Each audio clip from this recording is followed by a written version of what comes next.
Hey everyone, join me in this episode as I have an honest and spontaneous conversation with my wife, Hadi Emma, about our experiences as new parents.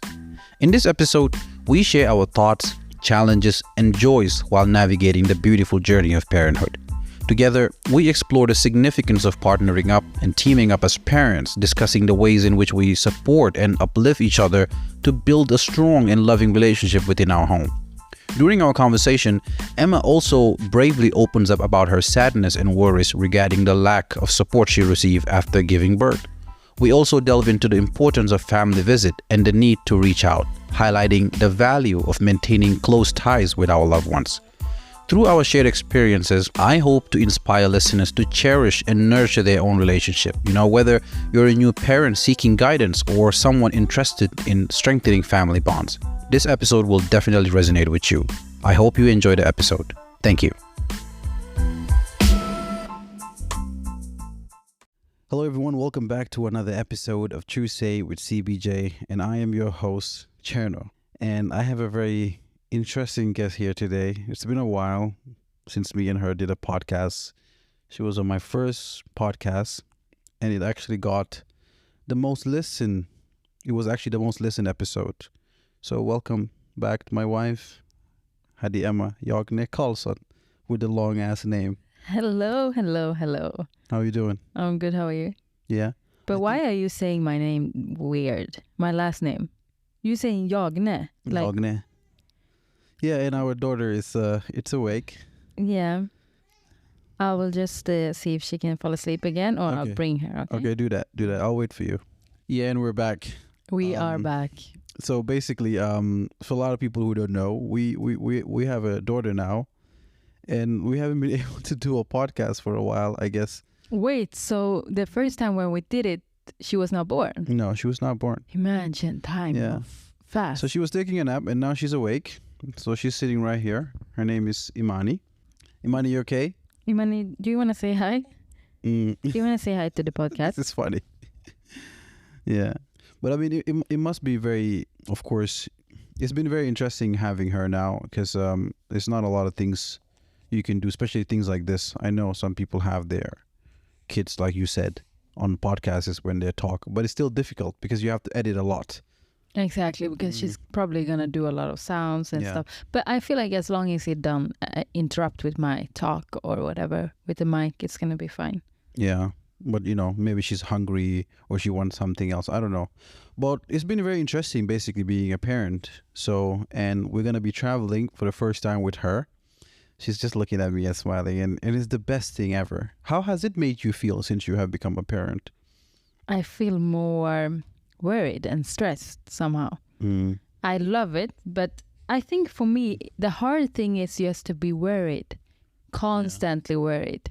Yeah. And she's not even old yet. Imagine when she gets older, how worried I will be. Yeah, if she goes out. Exactly. And I think like being a parent in general, or being a mom, I would say it's two different things, being a mom and being a dad, of course, because I'm with her 24/7. Like even when you have her, I feel like I'm still with her somehow. Yeah. Because I know like my brain is on her all the time, and now she's just staring at me. Yeah, I mean, it's very hard to do anything in our life, whether it's intimacy, whether it's trying to do something together when she's around, because she's like, she wants attention all the time, and you have to give her attention all the time. Even when we're sitting, and right now it's Ramadan, when we're sitting eating, when I'm breaking my fast, it's like we try to have a conversation because maybe we haven't talked for the whole day, because I'm fasting. I don't like talking a lot during when I'm fasting. Then she starts to talk, or she starts to scream and all those things, and you have to constantly just give her attention. So those are the things that are hard, because we're not able to do not anything, but like most of the things that we enjoy to do, which is talking or whatever it is. You know what I mean? Yeah. So But do you feel stressed that you don't give her enough attention? Because sometimes I can sit and I'm like I said, I'm with her more, of course, because I'm the one being home with her. So I can sit maybe on my phone a little bit because I need my time too, And then she will start being irritated with me because I don't give her attention. Then I can feel pretty bad. Do you have that feeling too, that you feel bad for not giving 100% attention. Yeah, when I'm on my phone, most of the times, because she knows, it's like she knows when you're on your phone, like as you see. And if it's more than 2 or 3 minutes and she's making noise and I'm not giving her, I feel really bad because I feel like she's a person, she's a human being, and and she's included.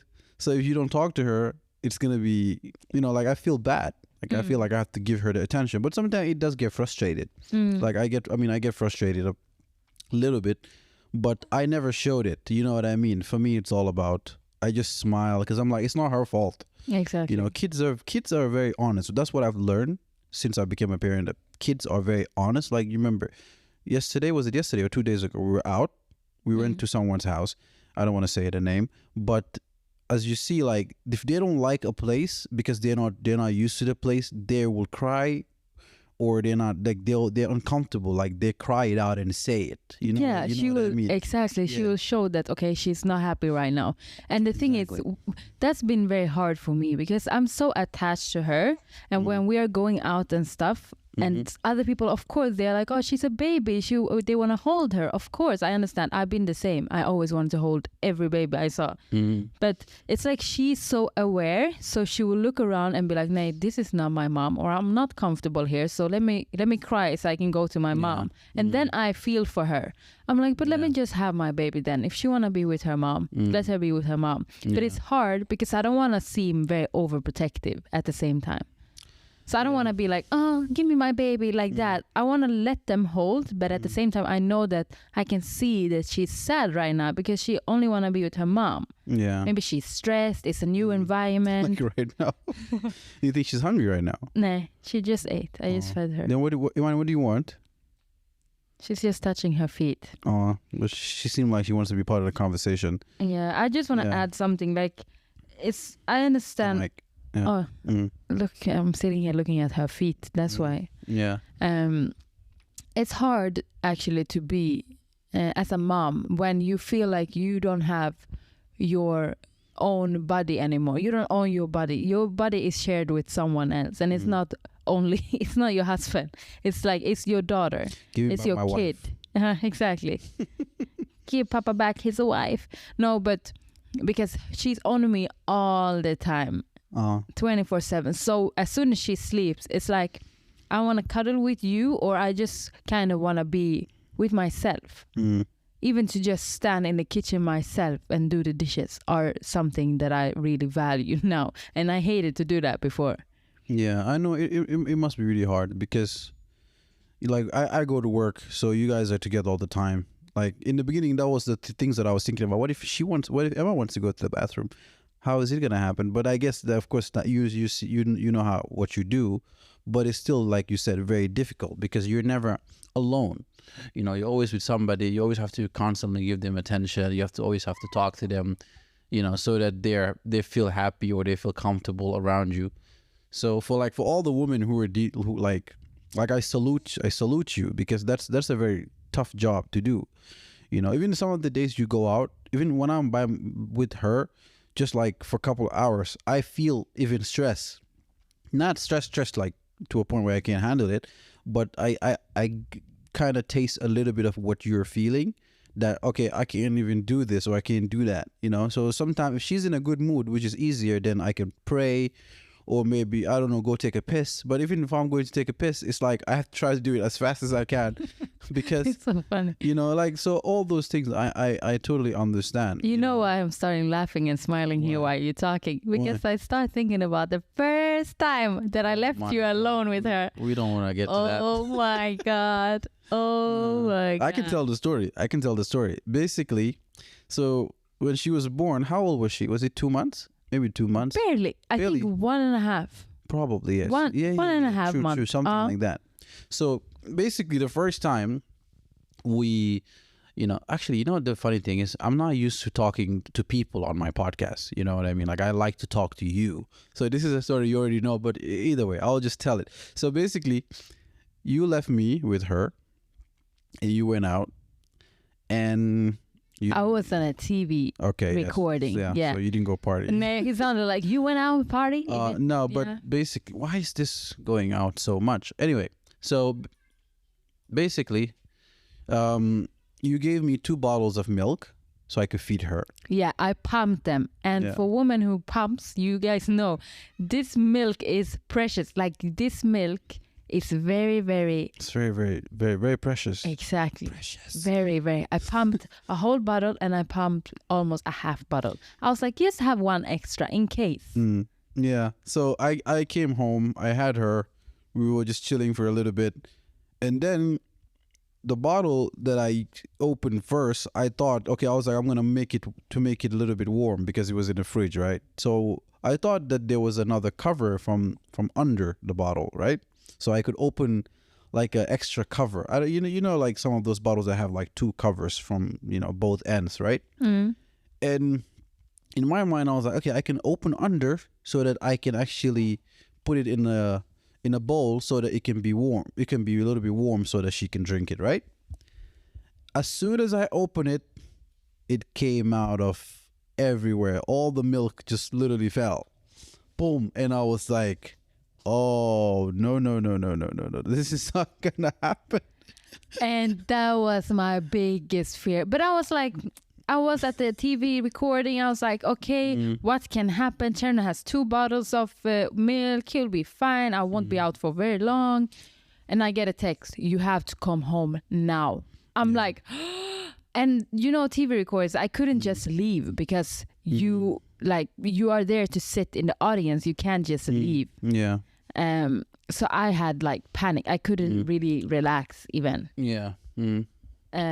I was like, no, but I can't leave. You have to solve this. And then luckily you fed her with the other bottle, right? Yeah. That had like half.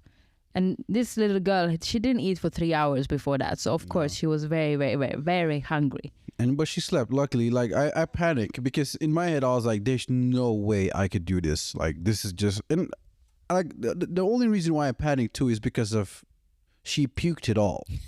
You know what I mean? So I fed her the other one. I was like, okay, this is good. And then she puked immediately. And then she started screaming. I wasn't afraid of the screaming. I wasn't panicking for me. I was panicking for her. Like that she's not gonna be able to eat. Like she's in pain or something. So that was the only difficult part. Yeah. But yeah, I mean, basically it's yeah. So that's the story. But how much, like I think we've been doing a very great job, especially you. You've been doing an amazing job. What is the best way to kind of, when you have a newborn, to how do I even say it, like what's the best way to partner up with your partner on making sure the relationship is good, the baby is good? How do you team up? How do you become a good team? I don't know whether the question is good. I understand. I think it's important from the beginning, before the baby is born, to have it. Yeah, we're talking about you. I think it's important before. Yeah, let's pause. She's very stressed.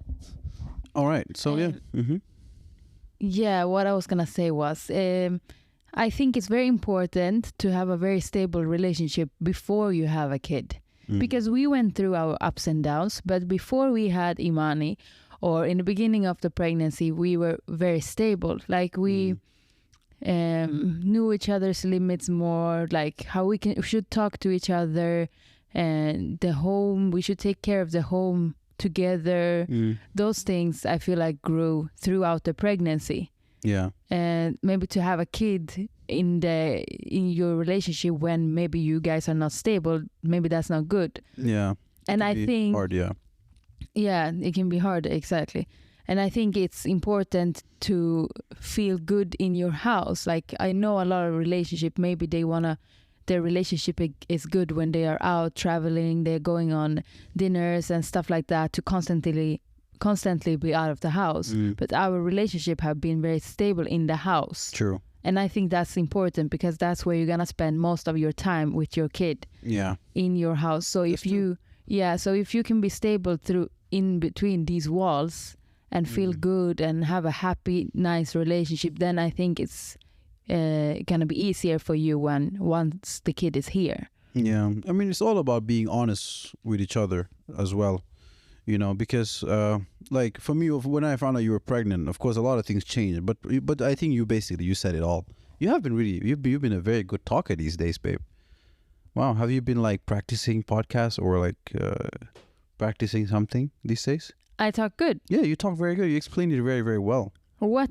Yeah. In my mind, I felt like, what am I saying now? I know what I want to say, but you know, sometimes with the English, I don't find the right words immediately. But yeah. But you said it very good. But yeah, it's all about just being good in home, because home, you know, everything begins at home. If things is not good in home, things are not gonna be good for you. You know, outside, or outside, it can look like it's good. Whether you're showing your life on Instagram or social media, or you're traveling, going to dinner. We don't go to dinners a lot, you know, but we go once in a while.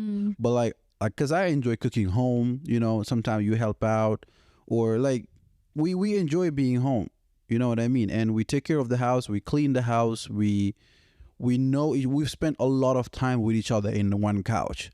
So that will bring out certain like the bad sides of people, and it will bring the good side, so you will know each other a lot, you know. But I feel like when you spend time being out a lot, you don't really get to know each other a lot, or you get to know each other through other people's eyes. So you know what I mean. So even for us, we still have a lot to actually explore in our relationship. Like we want to do a lot of things. We want to travel to do a lot of things, or do a lot of activities around the world, to get to see each other as well when we're not home as well. You know what I mean?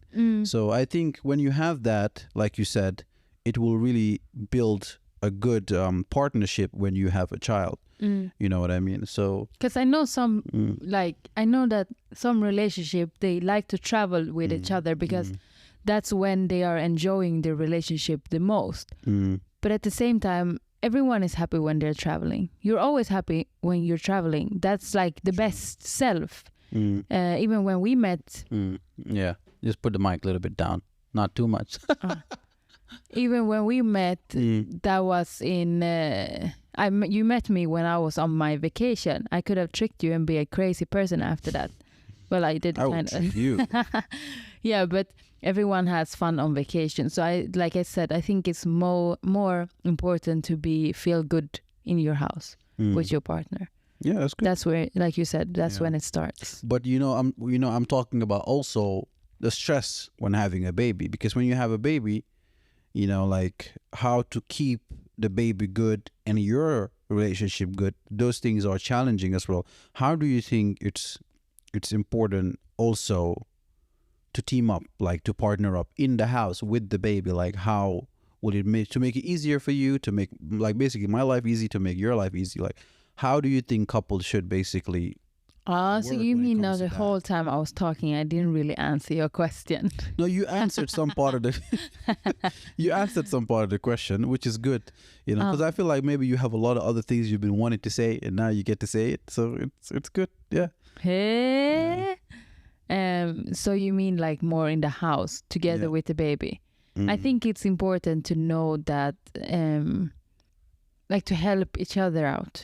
Like it's both, like she is our baby, not only my baby or like your baby. I think it's important to know that both of us are tired, but different tired. Yeah. Like I'm breastfeeding throughout the whole night, and that's tiring because I have to wake up, and she, like I mentioned earlier, she's on me a lot and yada yada. But you have a very physical job. You are like drained when you come home because you wake up very, very early. You are carrying stuff. You are doing the machines there, bilmaskin, and those stuff that are very heavy. So that's tiring in another way. Yeah.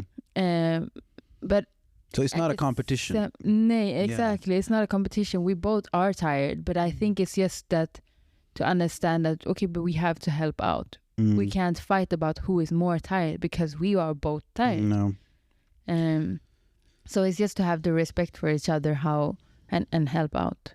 Yeah, that's true. Because for me, it's, you know, exactly. Like we have the same kind of understanding now, you know, a lot. So it makes things very easy, you know, like when I see you're tired, that's why in weekends I try to wake up sometimes early, and then I'll take her out of the bedroom so that you could continue sleeping. You know what I mean? Then I'll come with her in the couch or something.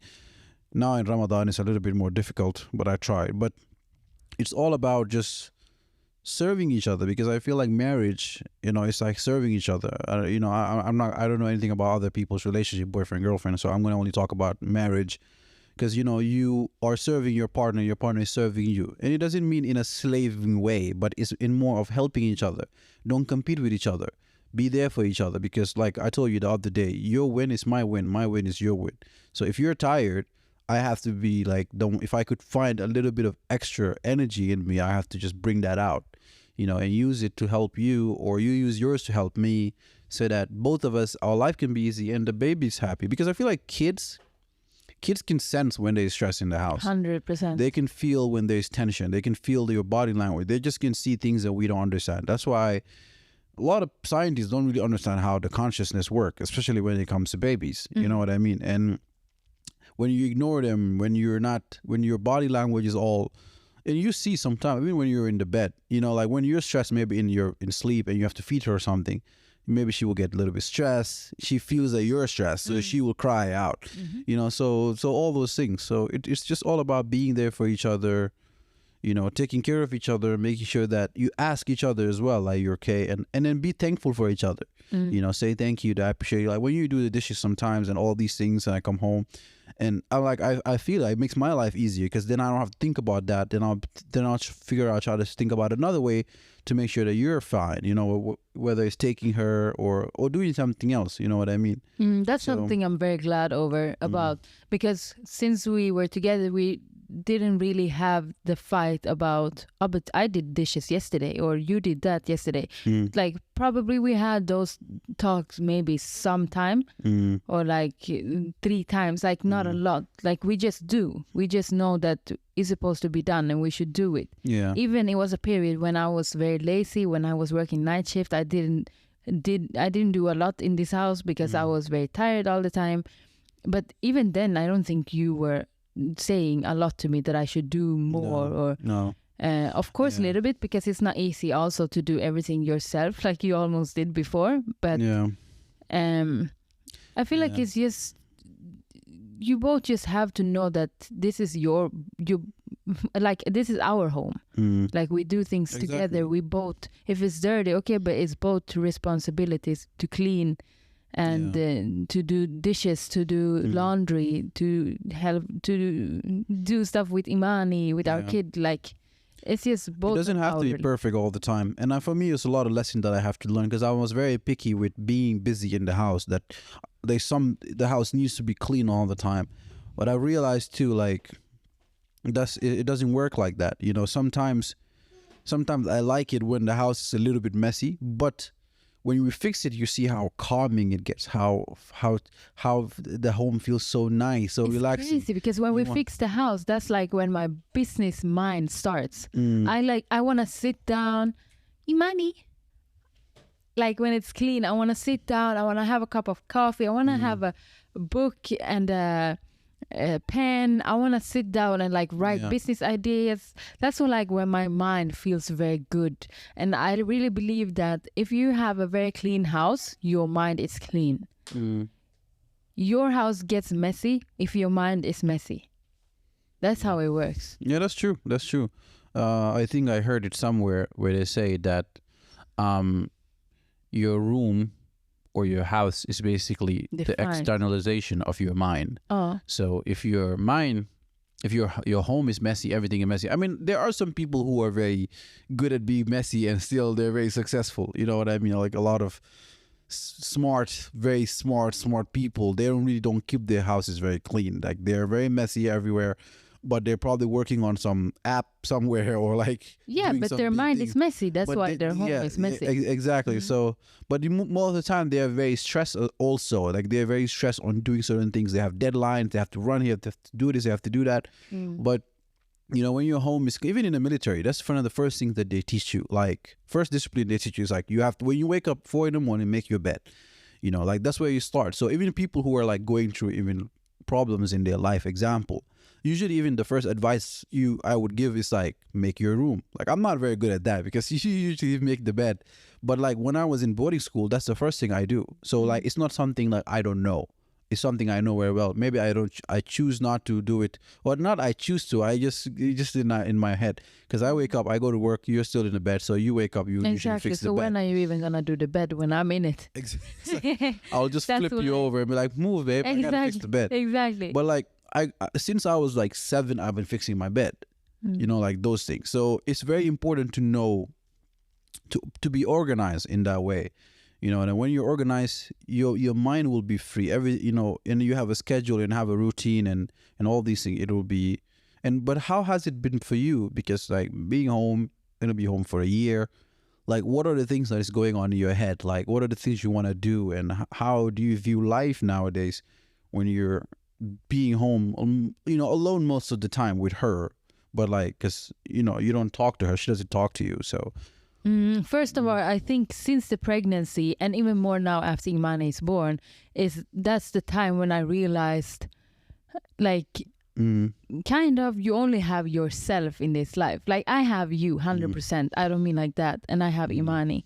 But at the end of the day, I feel like now I realize that, wow, people that you thought were really going to be very, very interested in your baby, in your pregnancy, help you out, except for you, they were not even around. Yeah. Like, so I think that's what I learned.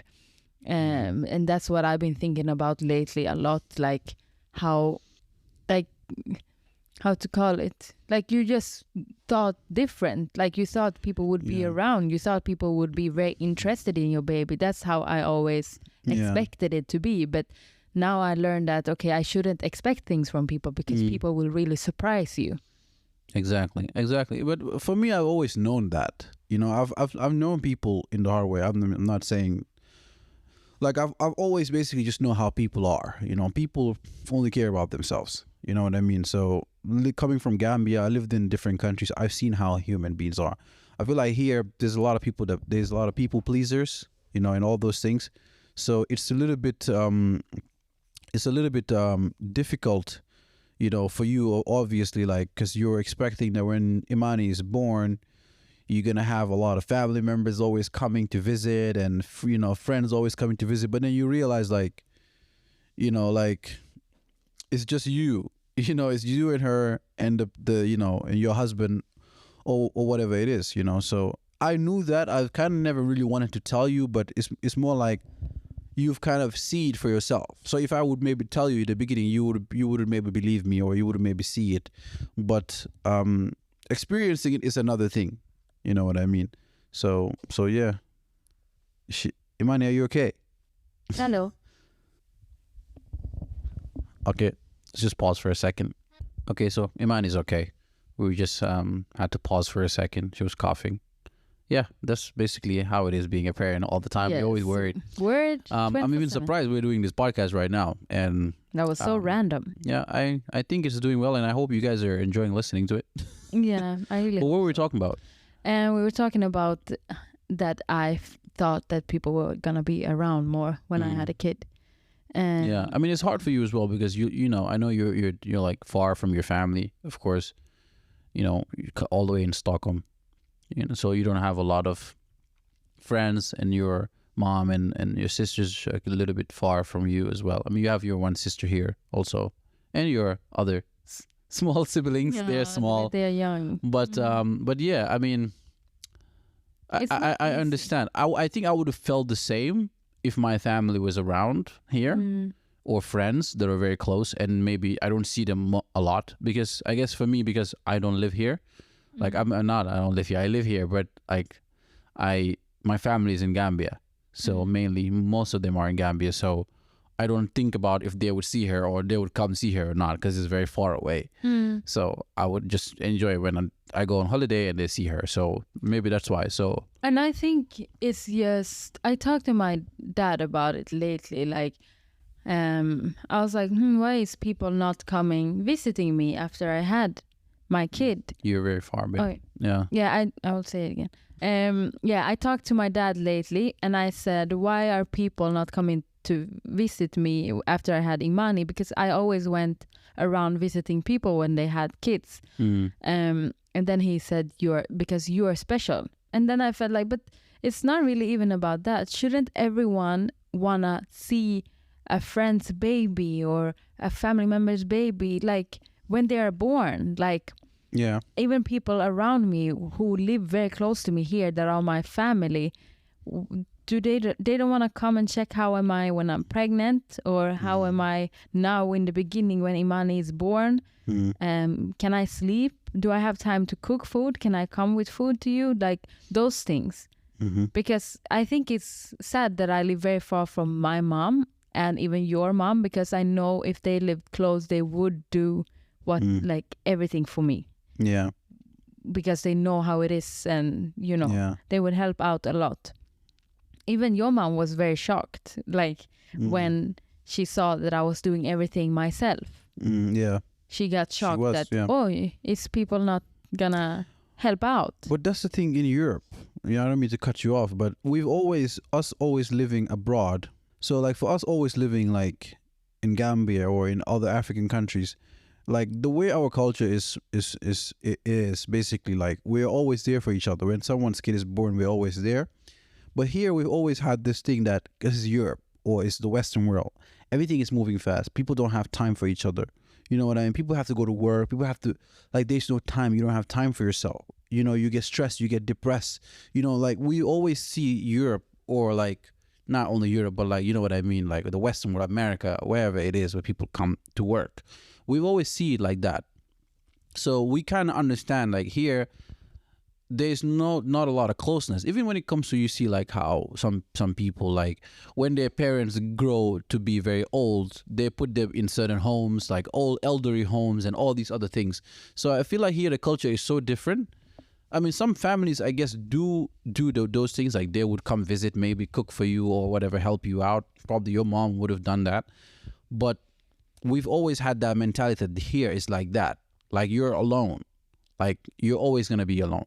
Like if, let's say today, if you were in very much in need for money or certain things, you're not going to get help from someone. But in Gambia, example, or in certain countries, like where I'm from, people will come help you out, whatever problems you're dealing with. Like you will see the whole family will come and chip in and help you and do certain things, because we believe in that closeness and that unite, like to be united. You know what I mean? Especially when you're related. Even when you're not related, you will find people coming all over to come into your need. You know what I mean? Whether it's someone's cousin or someone's mother and whatever, coming, cooking for you, bringing you stuff, coming to check you, or even bring one person to live with you, literally, like just to make sure that you're sleeping, to hold your baby and things like that. So here it's not like that. Here because everybody is going to work, they have their own stuff to think about, they have their own bills, like, so it's I understand in some point that it might be difficult for some people to do those things. But I just feel like they think too much. Because I was always thinking, like when I lived in Vårgårda, that's like 4 hours from Stockholm, where I live now. But I was always traveling these 4 hours to my dad and my family in Stockholm.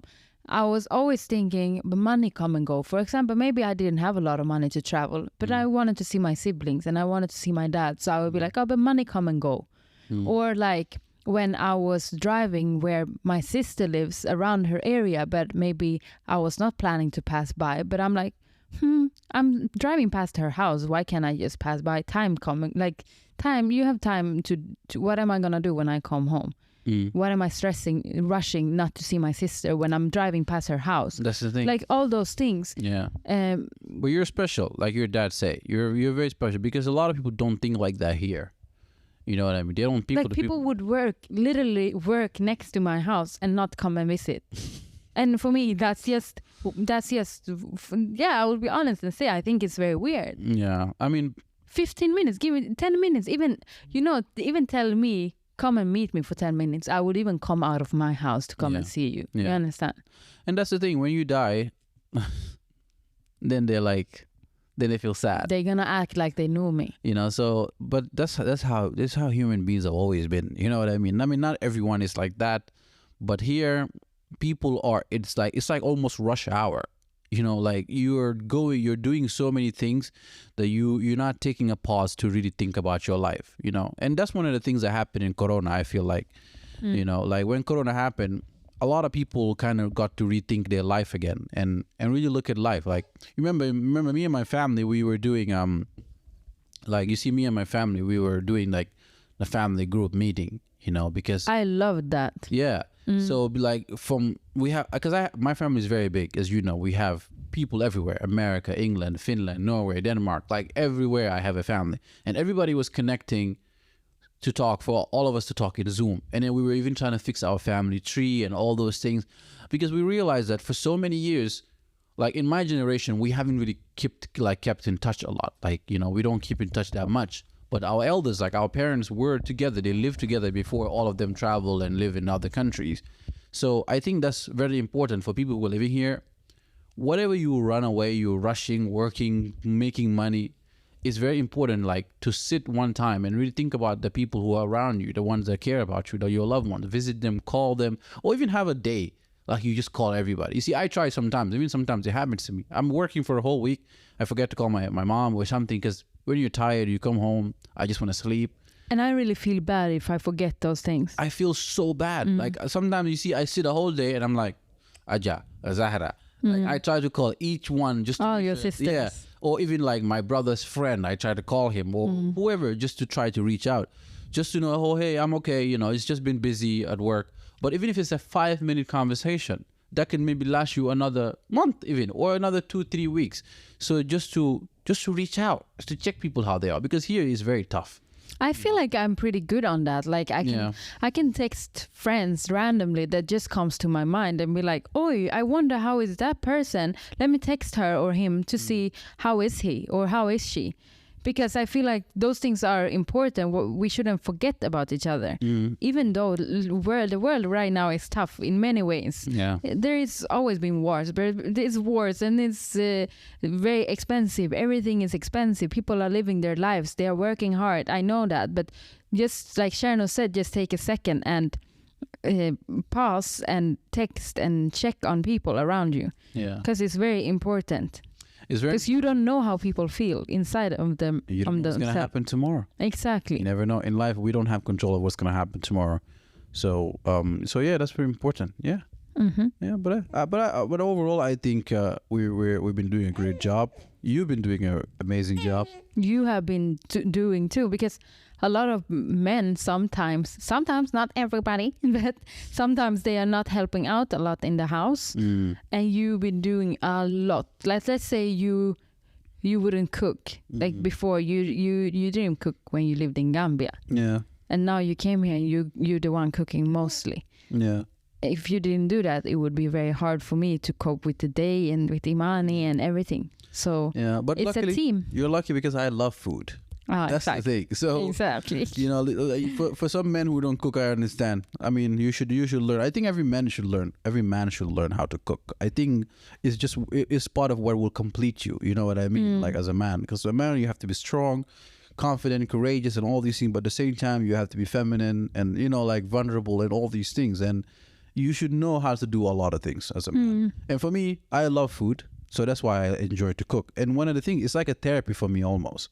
Like when I'm there cutting onions and cutting paprika and all these things, it made me reflect about a lot of things in life. So sometimes I enjoy being in the kitchen by myself. You see, I like to clean the kitchen before I cook. Exactly. Because I like it to be a certain way. It's part of like... But not after. Yeah, it's part of my mental health. But I do. It's just sometimes it gets a little bit... out of hand, you know what I mean? When I'm cooking something and it fails. And I come in there and I'm like, Cherno, today you didn't really clean up after you cooked. Yeah, but it sometimes it's like that. You know? Yeah, but of course. You know, usually what happens, I actually cook while I'm cleaning. So sometimes maybe like the main pan, that one I will probably leave it on the side, but I will clean like the other little things. You know, it depends on my mood. You know what I mean? And especially right now, it's Ramadan and I'm fasting. My brain is not functioning the way it's supposed to function when it comes to certain things. Yeah, of course. Because you know, I'm thinking about Allah and a lot of things. You know. Yeah, doing a lot of prayers. That's but good. yeah, it's prayer time now. Yeah. And it's been good talking to you. This was a very spontaneous podcast. Wow, very spontaneous. Yeah, hopefully the editing will be nice on me. But yes, I would just want to say too, like me and Cherno's conversation, our conversations sometimes they are like this. Like we are very deep with each other and we can talk a lot and very long. And it's been a lot of times that we are just like, oh, why didn't we put the mics up to do a podcast about this? Because we can tend to talk very deep and just a lot, and reflect about a lot of things in life and just this world in general. So it was never good. know. Maybe I'll have a second podcast for Sharon and Emma. We'll see. Hey. We'll see by the end of this year. We never know, you know. Yeah, if you guys like this podcast, sometimes it's hard for me to find words. I have a lot in my mind and I talk very fast sometimes. But I hope you guys understood what I was saying. Yep, I know. Yeah. But thank you so much for being my guest today. And thank you. And there you go, Imani. Imani is saying bye. All right. Okay, so Bye everyone. Bye. Bye.